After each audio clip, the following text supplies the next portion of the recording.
Hi everybody! So as you can tell, this video is a little different as I'm starting outside. And I'm hopefully going to stay outside for this whole video. It is really hot today, but I have my water.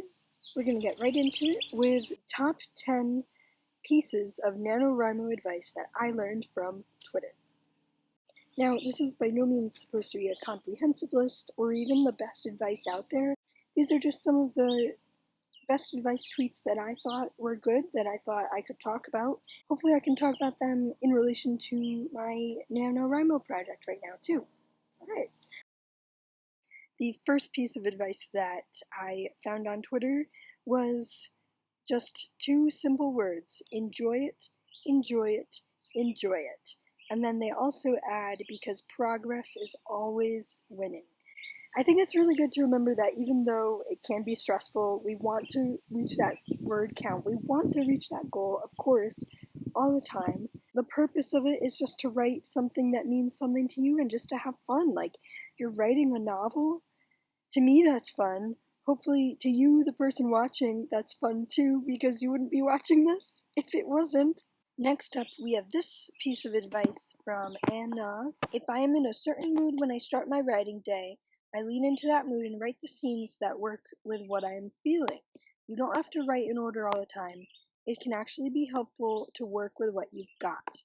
Mind that shit. I'd say that's super helpful, to me at least. Lately, with my Camp NaNoWriMo project, I've just been forging ahead and writing the next scene and the outline, just going forward and moving forward, but I can definitely see why skipping around could be really useful. I actually did that back in November when my Camp NaNoWriMo project was regular old NaNoWriMo, and it really helped me because I was skipping to the exciting parts that I wanted to get to, that I wanted to write about.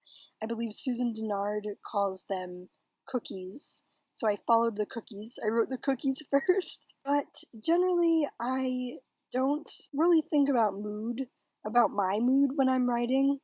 I really want to just think about the characters. Sometimes the characters make me angry, in which case, then I guess that becomes my mood. Going back to writing things in order, I really want to try that. I really want to do more of that, but I really like building up chapters and going in a linear form so that I can see where I'm getting to and why I'm getting there, and also just, again with the cookies, but placing those breadcrumbs across the chapters leading up to the big cookie moments is always really rewarding for me. Great advice! I don't know if I'm going to use it. Number 3 is kind of 4 tips wrapped up in one, or I guess 5 tips wrapped up in one. Number 3.1, set aside the time to write. That's a big one, because you never know when you're gonna get the time.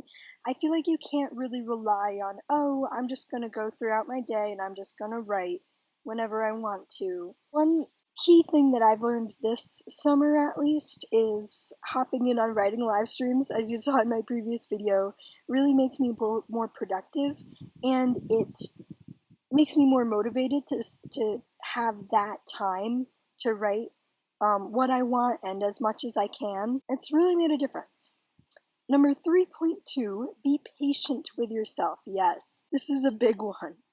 When I'm writing or when I'm drafting, I just write for as long as I can, as much as I can, going off of the outline in my head, going off of the outline that I have for the book.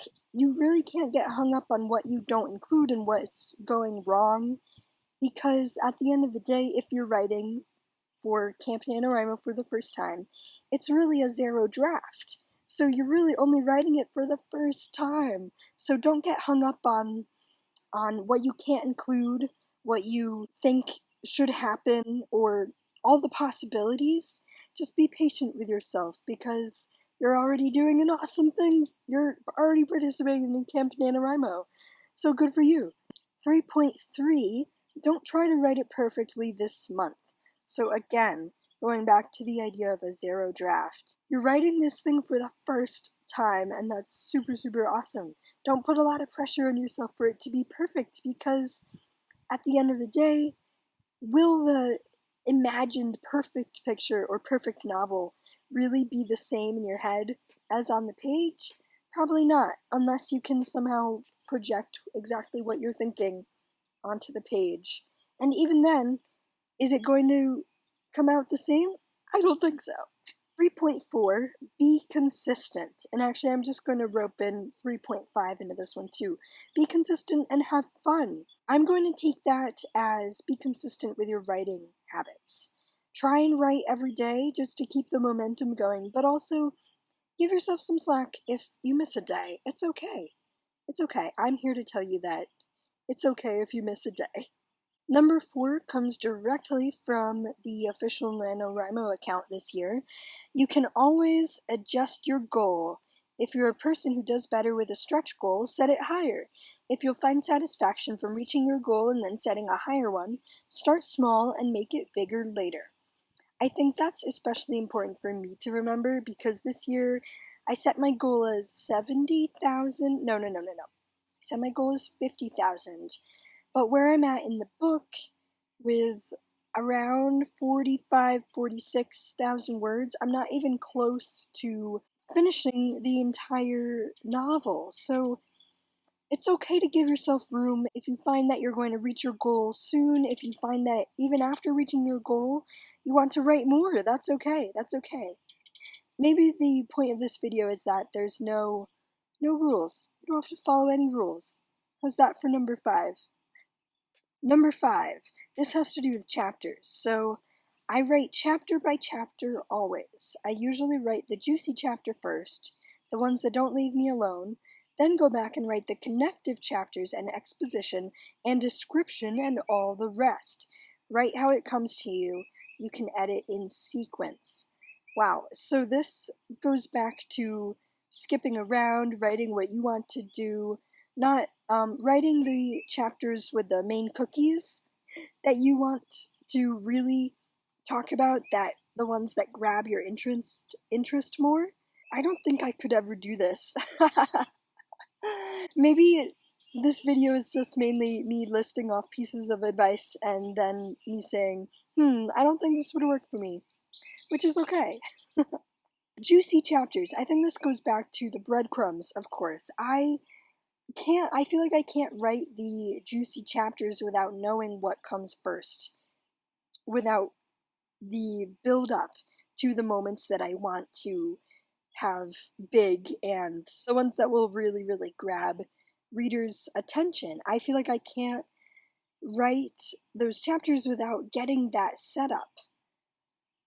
Let me know what you think. Let me know what you think. I'm up in the air in this, because while it is something that I would like to try, I just don't think that I could write the chapters that need to be written without knowing what happens beforehand.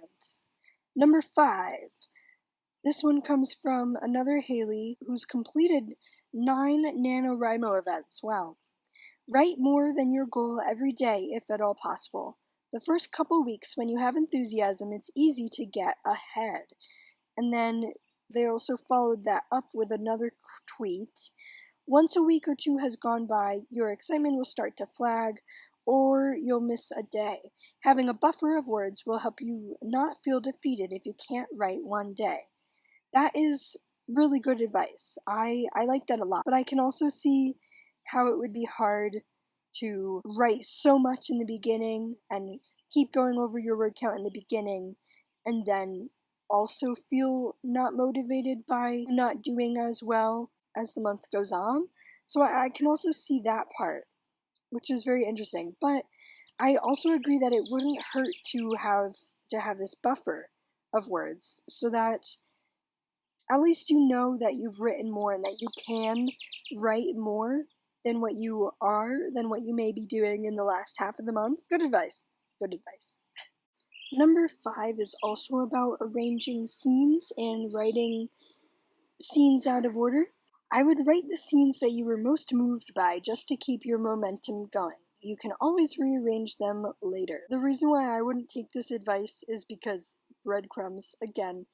Maybe this video is just about breadcrumbs and finding and planting the little seeds in chapters at the start, only for them to really bloom and grow later. That's how I write. That's how I write. Let me know. I would say that keeping the scenes that you were most moved by and planning for them specifically would be something that I would do. Keeping the scenes that I am super motivated to write most in my head so that I can directly plan for them while writing is how I would take this advice. Number 6 is something that we can hopefully all relate to. Don't stress out about it. Set small, achievable goals to work your way up to NaNoWriMo and have fun. Yes, I wholeheartedly agree. Don't stress.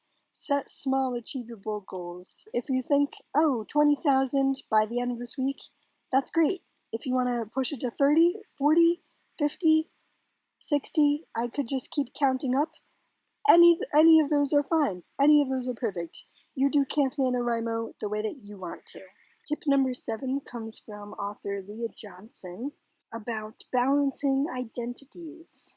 Race, gender, and sexuality are all inextricably linked, so when I approach writing a character, they're all bound up in one another.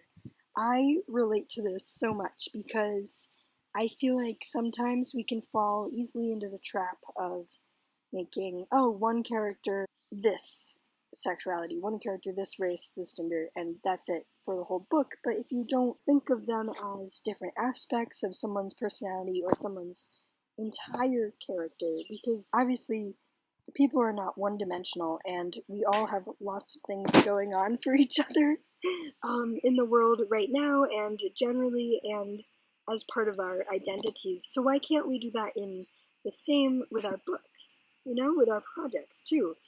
Because then it avoids the pitfall of being like, oh, this character has to be this one thing and that's it.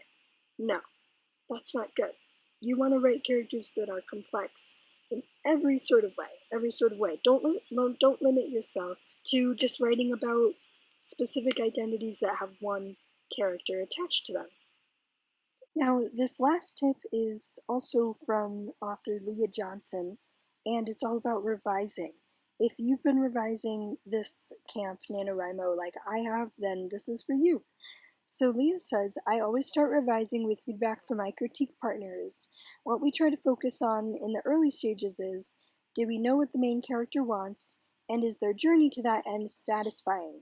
Once the stakes are clarified, it's much easier to address everything else. I think this is really good advice, and also another piece of advice that I struggle with, upping the stakes is a big one. I always just want to write what I have in the outline, and I don't really pay attention to, is this really the highest it can be? Are the stakes as high as they can be for this main character, for the setting, for the plot?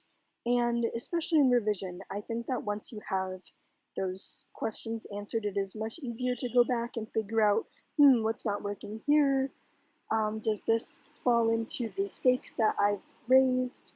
What can I cut? What can I add? Etc. Thanks for watching this video, everyone. Please let me know in the comments down below what your favorite pieces of advice for Camp NaNoWriMo are. Maybe I'll do a future video based on those, who knows? And which ones from this video that you especially liked, or the ones that you disagreed with, like I did with most of them. Thanks for watching again, and I'll see you in the next one.